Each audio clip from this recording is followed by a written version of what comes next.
चलिए, तो खबरों का खेल, खबरें ही हैं जो बिगाड़ती हैं शेयरों की चाल, खबरें ही करती हैं आपको माला माल। ऐसे ही कुछ खबरों को लेकर के हम आए हैं, क्योंकि या तो आपके पोर्टफोलियो में हलचल मचा सकती हैं, या फिर आप खरीदना चाह रहे हैं तो क्या करना चाहिए, एक एक करके स्क्रीन पर लेकर के आते हैं। आज की पहली कंपनी, ओह, जेपी पावर से शायद शुरुआत करते हैं। चलिए ठीक है, अभी बातचीत हुई थी। जेपी एसोसिएट के अधिग्रहण के लिए अदानी ग्रुप ने सबसे बड़ी बोली लगाई है। आपको बता दें कि यहाँ पर जो तेज़ी है वो इसी वजह से भी आ भी रही है। जेपी पावर वेंचर्स लिमिटेड में जेपी एसोसिएट्स की दरअसल 24% है हिस्सेदारी। तो 5 जुलाई को एजीएम में सफल आयोजक जो तमाम इन्वेस्टर हैं वो काफ़ी ज़्यादा कॉन्फिडेंट हैं, और जिस तरीके से इतनी बड़ी बोली लगाई गई है अदानी समूह की तरफ से, उसकी वजह से ये मोमेंटम बनता हुआ दिखाई दे रहा है जेपी पावर के अंदर। सर, अब बढ़ते बढ़ते बढ़ते 18% ऊपर हो गया है। क्या करना चाहिए सर? दो तरह के सवाल हमारे पास लगातार आज सुबह से आ रहे हैं। पहला तो खरीद लें क्या, और दूसरा जिनके पास है वो क्या करें? ठीक है सर, खरीदने की जरूरत तो बिल्कुल नहीं है यहाँ पे। अब वो न्यूज पे है, न्यूज कितना सही है गलत है वो तो वक्त बताएगा। हो सकता है जब ये न्यूज का कुछ खंडन हो जाए तो स्टॉक नीचे भी आ जाए। तो आप स्टॉप लॉस लेके चलिए जिनके पास ऑलरेडी है। 22.50 रुपए के आसपास अभी ट्रेड हो रहा है। आप इसमें 21.50 का आप स्टॉप लॉस लगा दीजिए, 1 रुपए नीचे यहाँ से, और होल्ड कीजिए। नई खरीदारी की राय नहीं मिलती। नई खरीदारी की राय नहीं है। अच्छा, इन सब में सर चूंकि एक्विजिशन हो रहा है जेपी एसोसिएट्स का, हालांकि अपर सर्किट लग गया है, क्या मतलब हालांकि 2-3 रुपए का शेयर है, लेकिन क्या कोई मतलब बहादुरी दिखाने का की कोशिश करनी चाहिए? हालांकि अपर सर्किट खुलेगा नहीं, मतलब मिल जाए किसी को तो मिल जाए। क्या टिप्पणी रहेगी सर, कुछ कमेंट करना चाहेंगे क्या जेपी? देखिए, जेपी एसोसिएट में अगर कुछ मिल जाए मौका लेने का तो अलग बात है। 3 रुपए का 6 रुपए भी हो सकता है, क्योंकि न्यूज पे है। लेकिन ये सर्किट खुलेगा नहीं, सबको मिलेगा नहीं। तो न्यूज अब देखिए, उसमें तो कुछ कमेंट कर पाना बहुत मुश्किल है, इसकी सच्चाई क्या होगी। और सर, आप इतने लंबे समय से मार्केट देख रहे हैं, ये मतलब आपको भी याद होगा, मतलब कितने लोग यहाँ पर निवेश करने की सलाह दिया करते थे। इतना बड़ा ग्रुप, आप बताइए क्या है? बहुत बड़ा ग्रुप था सर, मुझे याद है। ये बहुत अच्छा, एक समय में ये कंपनियां 200, 300, 500 ऐसे रेट पे ट्रेड किया करती थी। तो ये है शेयर बाजार। तो अगर आप मतलब भूल मत जाए कि, क्योंकि एक समय बहुत ज़्यादा जो खासतौर से लोग फंडामेंटल्स देखते थे ना, उनके पसंदीदा शेयरों में शामिल हुआ करता था, ट्रेडर्स के पसंदीदा शेयरों में शामिल हुआ करता था जेपी एसोसिएट। अब देखिए, अगर आप भूल गए हैं कि मतलब कि लेकर के भूल जाना सही रणनीति नहीं है, खबरें देखते रहा कीजिए, तो वरना फिर ये जेपी एसोसिएट जैसा हाल हो जाएगा, 3 रुपये का शेयर। चलिए ठीक है, अगली कंपनी ज़रा स्क्रीन पर लेकर के आ जाइए, और ये है आरवीएनएल। आरवीएनएल पे आज जो है खबरें हैं, दक्षिण रेलवे से इलेक्ट्रिक ट्रैक्शन सिस्टम अपग्रेडेशन का वर्क ऑर्डर यहाँ पर मिला है। 143 करोड़ रुपए का प्रोजेक्ट जो है वो 2 साल में पूरा करना होगा। फिलहाल के लिए ये अपडेट निकल करके आती हुई। और सर, अभी क्या करें रेलवे को लेकर के, मतलब यहाँ पर भी हो गया 1-2 महीने से बड़ी सुस्ती का माहौल है। अब ये भी शेयर थोड़े से थका रहे हैं। आपकी क्या राय रहेगी आरवीएनएल को लेकर? सर, कुछ नहीं करना है, वेट करना है जिसके पास है। नया खरीदारी मत कीजिए, क्योंकि अभी ये थकावट जो 1-2 महीना और रहेगी। जहां पे मोमेंटम हो उसमें एंट्री करना। अभी फिलहाल इन सब शेयरों को अवॉइड करना चाहिए। रेलवे हो गया, एनर्जी होगी, पावर हो गया।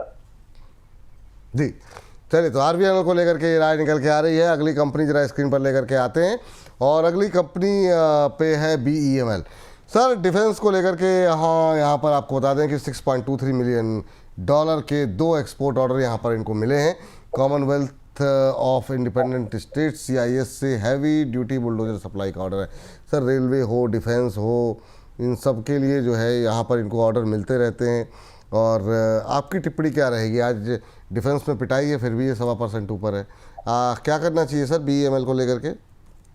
मेरे हिसाब से बीईएमएल को ऐड कर सकते हैं सर। यहाँ से 100 रुपए का दीजिए स्टॉप लॉस, 400 के आसपास है, 4500 का दीजिए स्टॉप लॉस, और 4840 ये दो मतलब एक टारगेट होगा।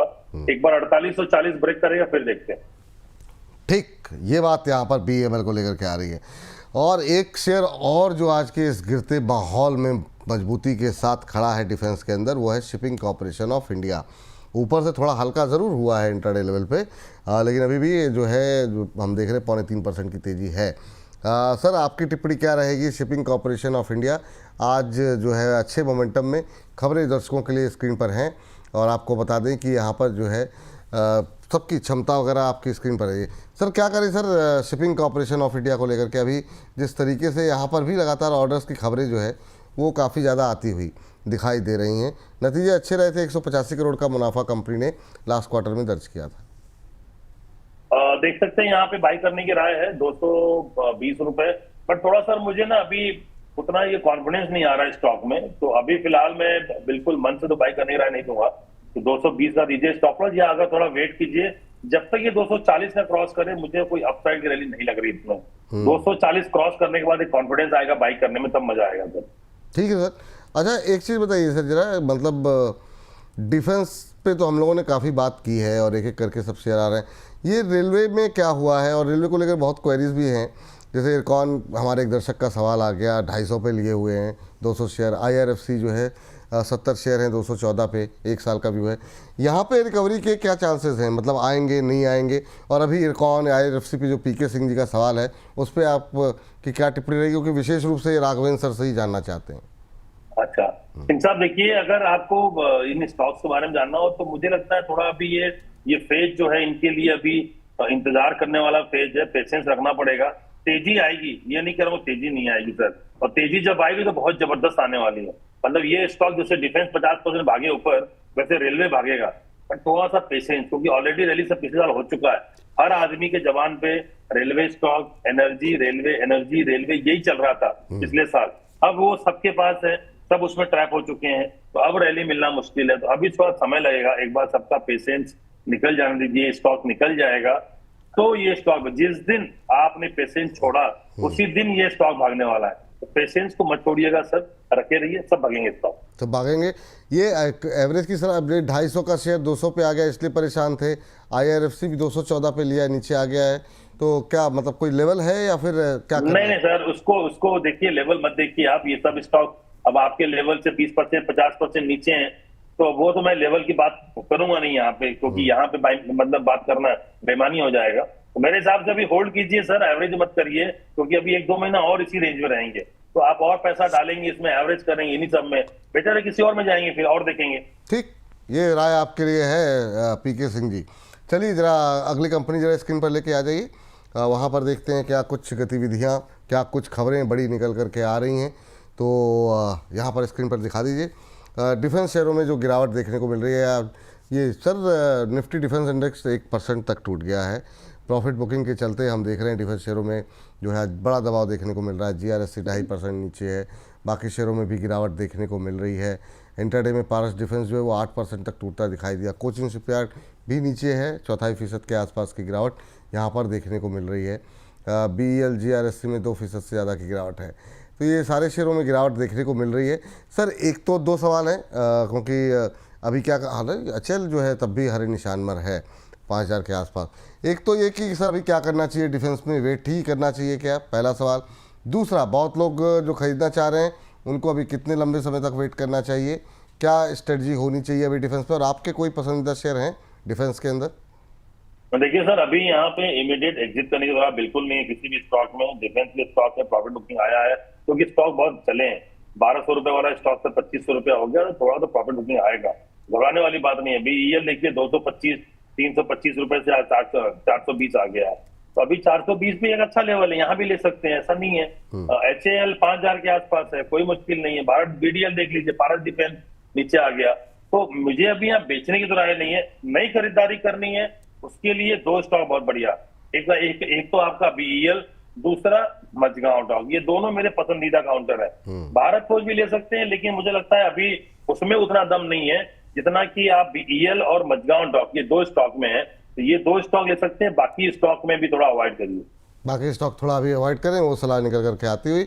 और इस बीच अगले काउंटर पर जाएं उससे पहले अभी हम रेलवे पे बात कर रहे थे सर, जो हमारे एक दर्शक हैं उनका प्रश्न आया हुआ है, गुंजन जी हैं, 430 के एवरेज है आरबीएल पे, अभी हम खबर भी दिखा रहे थे, तो अगर आप रिपीट कर दें, अभी आप बात बताइए। 430 के एवरेज है, करें और एवरेज करें क्या? नहीं मैम, एवरेज बहुत ज्यादा मत करिए, 430 तो ऑलरेडी लिया हुआ है, वेट कीजिए 390 के आसपास जाए मेरे ख्याल से। तो अभी मेरे हिसाब से भी इंतजार करना चाहिए, इसको एवरेज मत करिए। 25-25 30 रुपए में मैम एवरेज नहीं किया जाता, कम से कम 50-60 रुपए नीचे आए, क्योंकि 400 रुपए की स्क्रिप है, 50 रुपया नीचे मिले, 60 रुपया नीचे मिले, तब तो एवरेज किया जाए, कम से कम 10% तो नीचे मिले एवरेज करने के लिए। तो इंतजार कीजिए, मुझे नहीं लगता कि इमीडिएट करना चाहिए, बट ये है आपको रैली मिलेगी। अभी नहीं, 2-3 महीने का अभी पेन और बचा हुआ है। अभी नहीं, 2-3 महीने का दर्द अभी और बाकी है। अगली कंपनी जरा लेकर के आ जाइए। गोदरेज कंज्यूमर पर जरा बिजनेस अपडेट आ गया है, वो जरा फटाफट बात कर लेते हैं। स्टैंड अलोन बिजनेस में हाई सिंगल डिजिट ग्रोथ का भरोसा कंपनी ने जताया, और वो जो भरोसा जताया है वो शेयर प्राइस पर रिफ्लेक्ट हो रहा है। 5.5% की मजबूती Q1 की अगर वॉल्यूम ग्रोथ में हम देख रहे हैं, काफ़ी अच्छी बढ़त रही। और इसने जो है ना, ये इस बिजनेस अपडेट ने, एक तो मैरिको और एक ये गोदरेज कंज्यूमर, इस दो ने FMCG के अंदर कॉन्फिडेंस दोबारा बढ़ दिया है। और अगर इस FMCG में रिकवरी आती है तो फिर आपका ये जो ऑटो पैक है वो भी, इसका मतलब रूरल डिमांड जो है वो मजबूत होती हुई दिखाई दे रही है। तो ये इकॉनमी के लिए काफ़ी ज़रूरी है। अब देखना ही होगा जब रिजल्ट आएंगे कि किस तरीके से वहाँ पर नंबर्स निकल करके आते हुए। सर आज काफ़ी शानदार तेज़ी, अभी बहुत लोग पूछ रहे थे कि आप करंट लेवल पे भी ले सकते हैं, क्या टिप्पणी रहेगी गोदरेज कंज्यूमर को लेकर के? देखिए सर, जब हम लोग बात कर रहे थे तो उस समय 1240 1245 का भाव था। 20 रुपए तो ऑलरेडी 20 मिनट में ऊपर हो चुका। अभी भी बाई करिए, मुझे लगता है यहाँ बाई कर सकते हैं। जब हम लोग बात कर रहे थे तो बाबर भी 510 के आसपास था, 508 के आसपास था, वो भी ऊपर है। तो मुझे लगता है कि यहाँ से गोदरेज कंज्यूमर को भी बाई कर सकते हैं। 1400 प्लस का टारगेट बनता है। आपको स्टॉप लॉस देना हो तो 1200 रुपए के नीचे स्टॉप लॉस दीजिए, स्टॉक को होल्ड कीजिए, बिल्कुल बाई कर लीजिए सर। ठीक, चलिए, तो ये बात निकल के आते हुए अभी इसी पे बात चल रही थी। अभी आप डाबर बोल रहे थे, जरा डाबर पे एक बार रिपीट कर दीजिए सर, तब तक हम अपने दर्शकों को बिजनेस अपडेट बता देते हैं। जरा इसकी डाबर स्क्रीन पर ले आइए खबर, और उसके बाद से हमारे दर्शकों को जरा अपडेट दे दीजिए। अगले क्वार्टर में कंपनी को ग्रोथ जो है वो बढ़ने की उम्मीद जताई जा रही है, और home and personal care, health care segment में अच्छी ग्रोथ की उम्मीद कंपनी की तरफ से स्टेटमेंट आया है। और उन्होंने कहा कि ये वो सेगमेंट है जहां पर अच्छी ग्रोथ की उम्मीद उन्हें है। बेवरेज कैटेगरी में गिरावट के चलते कंसोलिडेटेड आय पर थोड़ा सा असर देखने को मिला है, ये कंपनी की तरफ से जानकारी दी गई है। HPC सेगमेंट में home care, skin care product की अच्छी बिक्री होने की उम्मीद है। सर 3.5% ऊपर है। अपनी बात को एक बार थोड़ा सा और कंप्लीट, थोड़ा डिटेल में कर दीजिए डाबर को लेकर के। देखिए सर, मुझे लगता है डाबर जो है यहाँ से अभी हम जो डिस्कस कर रहे थे 508-9 रुपए के आसपास था, अभी 512, कोई बात नहीं, 2-3 रुपए ऊपर है, अभी भी बाई कर सकते हैं। 506 रुपए का आप स्टॉप लॉस दीजिए, स्पॉट की बात कर रहा हूँ कैश में। और 520-525 रुपए का इमीडिएट टारगेट होगा 1-2 दिन के अंदर। इसके बाद एक बार 525 का लेवल क्रॉस करता है, मुझे लगता है 600 की तरफ हम फिर जाएंगे धीरे धीरे बढ़ते हुए। बिल्कुल बाई करके होल्ड कीजिए। 2 से 3 महीने रैली जो होगी, मुझे लगता है ये अभी जो है सीधा जो है इनका ही रैली है कि FMCG स्टॉक्स यहाँ से रैली देंगे। ठीक। इस बीच शेख शोएब साहब का सवाल भी था, गोदरेज कंज्यूमर पे 1290 पे लिया हुआ है, लिए रहिए सर, अच्छा है, मतलब जो है बने रहिए यहाँ पर गोदरेज कंज्यूमर को लेकर के। अब तो दिन अच्छे आते हुए दिखाई दे रहे हैं। चलिए अगली कंपनी जरा स्क्रीन पर लेकर के आ जाइए, और देखते हैं यहाँ पर क्या कुछ अपडेट्स, क्या कुछ खबरें निकल के आई। इंडसइंड बैंक को लेकर के अपडेट आई है सर।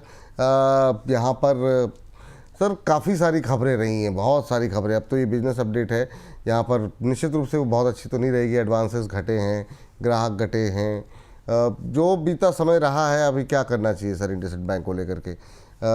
नेट एडवांसेस में भी 3% के आसपास की गिरावट रही है। वर्स्ट पूरा हो गया है या अभी बाकी है, क्या सलाह रहेगी सर? मुझे लगता है वर्स्ट अभी ओवर नहीं हुआ है सर, वर्स्ट बाकी अभी है। तो आने वाले 1-2 क्वार्टर में और साथ गंदगी साफ होगी जो भी बैंक के अंदर है, बैलेंस शीट में है। तो मुझे लगता है अभी इसको अवॉइड करना चाहिए, 1-2 महीने तक और वेट करिए। देखते हैं 2 महीने के बाद, लेकिन मुझे नहीं लगता कि अभी इमीडिएट कोई जल्दीबाजी करनी चाहिए बाई करने की।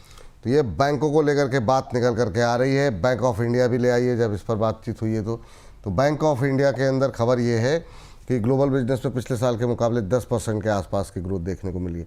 तो ये जो है ऑलमोस्ट फ्लैट ट्रेड करता हुआ बैंक ऑफ इंडिया, यहाँ पर कंपनी के जो लगातार जो है नंबर्स जो है वो अपग्रेड होते हुए दिखाई दे रहे हैं, और सब में अच्छी ग्रोथ देखने को मिली है। ग्लोबल डिपॉजिट में जो है मामूली बढ़त रही है, 8.34 लाख करोड़ रुपए यहाँ पर वो नंबर्स आते हुए दिखाई दिए हैं। सर आपकी टिप्पणी क्या रहेगी? बैंक ऑफ इंडिया के अपडेट्स ठीक है, पॉजिटिव है, आप कैसे देख रहे हैं 117-18 पे?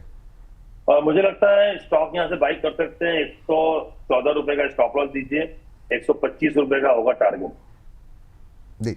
एक और बैंक जिसका बिजनेस अपडेट आया है यहाँ पर, उस पर भी नज़र डाल लेते हैं। वो है IDBI बैंक, शायद जरा स्क्रीन पर लेकर के आ जाइए। हाँ, टोटल बिजनेस जो है वो लास्ट ईयर के मुकाबले 8% की ग्रोथ जो है YOY देखने को मिली है। कुल डिपॉजिट 7% बढ़े हैं। इसके अलावा अगर जो बाकी नंबर्स है वो भी स्क्रीन पर लेकर के आ जाइए। IDBI बैंक में अभी जो है नेट एडवांसेस में पिछले साल के मुकाबले 9% के आसपास की ग्रोथ देखने को मिली है, आधे % से ज़्यादा की मजबूती। सर आईडीबीआई बैंक, कोई टिप्पणी आपकी?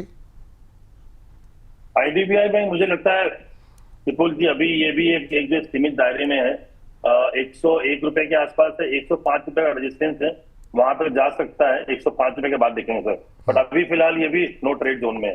ठीक सर, एक सवाल सर जिस पे सब बहुत ज़्यादा सवाल आ रहे हैं वो है एचडीबी फाइनेंशियल। ये ज़रा एक बार फिर से आपकी राय जानना चाहेंगे, और पिछली बार आपसे इस पर काफ़ी डिटेल में डिस्कशन हुआ था, काफ़ी अच्छे नंबर्स भी देखने को मिले थे हमें। अभी क्या करना चाहिए सर, जो लोग आईपीओ में अभी भी, जैसे मानस नास्कर जी है एचडीबी फाइनेंशियल कह रहे हैं आईपीओ में मिला था और शॉर्ट टर्म का नज़रिया है, क्या करना चाहिए? अभी 846 के आसपास ट्रेड करता हुआ, ऑलमोस्ट फ्लैट ट्रेड करता हुआ। अभी जिनके पास आईपीओ के टाइम के हैं उन्हें क्या करना चाहिए? और आज कम से कम 10 सवाल ऐसे होंगे जिसमें लोग फ्रेश एंट्री करना चाह रहे हैं, कौन से लेवल ऐसे होंगे जिस पे आप कंफर्टेबल होंगे नई एंट्री के लिए? अच्छा देखिए, मैंने पहले भी कहा था ये स्टॉक में बहुत ज्यादा अपसाइड मुझे अभी फिलहाल 1-2 महीने नहीं लगता है। 900 रुपए के ऊपर मुश्किल है, तो अभी ये रेंज में रहेगा। 800 रुपए से 900 रुपए बहुत बड़ा मूवमेंट नहीं आएगा। अभी फिलहाल इसमें ट्रेड करने की राय नहीं है। हाँ, किसी का लॉन्ग टर्म का व्यू है 6 महीने, साल भर, 1-2 साल का, तो बाई कर सकता है, बट मुझे अभी कोई इसमें बहुत बड़ा अपसाइड नहीं दिखाई दे रहा है। जी चलिए, तो ये बात यहाँ पर निकल के आ रही है कि वो अभी फ्रेश बाइंग अवॉइड करें ना सर? बिल्कुल सर, अभी बिल्कुल मत लीजिए, अभी वेट कीजिए बिल्कुल भी। और जिनके पास है, जो आईपीओ के लेके बैठे हुए, वो प्रॉफिट बुक कर लें? वो थोड़ा मैंने पहले कहा था 50% बुक कर लीजिए और बाकी के लिए इंतजार कीजिएगा, नीचे मिलेगा तो फिर लेंगे। और ठीक, तो अभी मतलब बहुत उत्साहित मत होइए, थोड़ा अभी सुस्त चाल रहने वाली है जो लोग भी एचडीबी फाइनेंस को लेकर के, फिर मौका मिलेगा। जैसे कुछ अगर ब्रेकआउट जैसी स्थिति हो, कुछ नया, कुछ बिजनेस डेवलपमेंट होगा तो आपको बताएंगे ही हम, तो उस समय की रणनीति उस समय तय की जाएगी। फिलहाल के लिए इस सेगमेंट को यहीं पर करते हैं समाप्त।